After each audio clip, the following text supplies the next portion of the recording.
idol, at nakabit na natin itong fuse para makapagpailaw na tayo sa Cimborio hanggang Buhay na Tubig.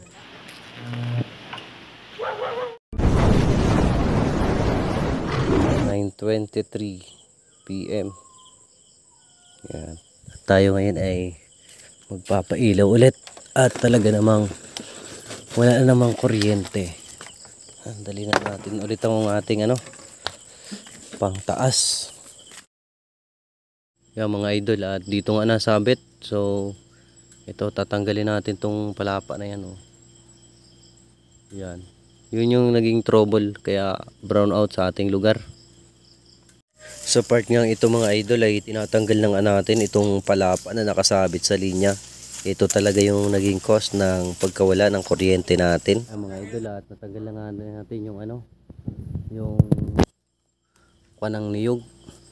Talaga namang yan ang nagpa-apekto para mawalan tayo ng kuryente. Yung dahon ng niyog na sumampay dyan sa primary. Mga idol, 9:47 na tayo nakarating dito sa fuse. So tatanggalin muna natin at ma-repair.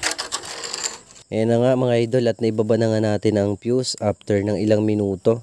So ang fuse po na ito ay nagpapagana ng Sitio Cimborio, sunod ay Ranso, Bakawan at Buhay na Tubig. Nakabit na natin itong fuse para makapagpailaw na tayo sa Cimborio hanggang Buhay na Tubig.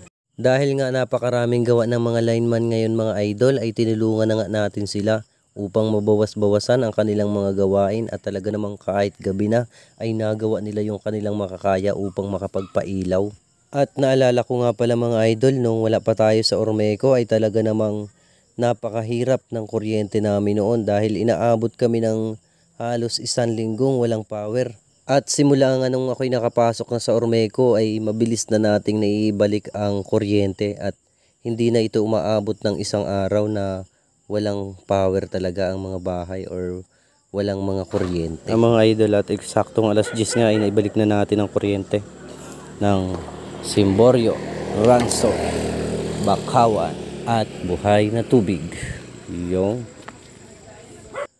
at matapos nga nating maibalik ang kuryente ng pasadong alas 10 ay bumalik na ulit tayo dito sapagkat nawala na naman yung kuryente, kaya nag-troubleshoot na naman tayo mga idol. At muli nga nating mini-repair itong fuse upang maibalik na naman ulit ang power dito sa Cimborio hanggang Buhay na Tubig. Sa ganitong trabaho nga ang mga idol ay talaga namang napakahirap dahil unang-una gabi hindi natin agad makita kung alin yung may mga trouble at may mga sabit na dapat nating ayusin. Yung mga idol, 10:39 muli nating naibalik yung kuryente at biglang nawala kanina. So meron na sa ibang lugar, at babalikan naman natin yung papuntang Bakawan kasi inopen ko muna doon kasi nag-troubleshooting tayo. At hindi ko alam kung anong oras tayo abutin ng gabi pag nagto-troubleshoot. After nga nito mga idol ay nagbiyahe na nga tayo papuntang Ranso, at itataas naman natin ang fuse papuntang Bakawan at Buhay na Tubig. Mga idol, 10:47 nandito na tayo sa isang fuse papuntang Bakawan at Buhay na Tubig ulit. So kagabi ay bumigay yan, at ngayon naman ay panibagong taas na naman tayo. Ayun o.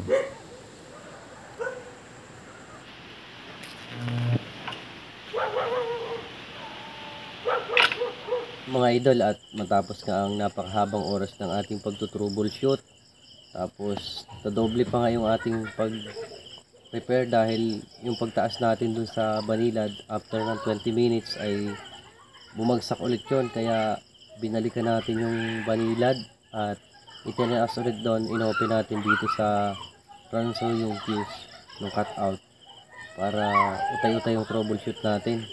At dahil nga sa haba ng ating pagto-troubleshoot at pag-aayos ay sa wakas na ibalik na natin yung kuryente mula dito sa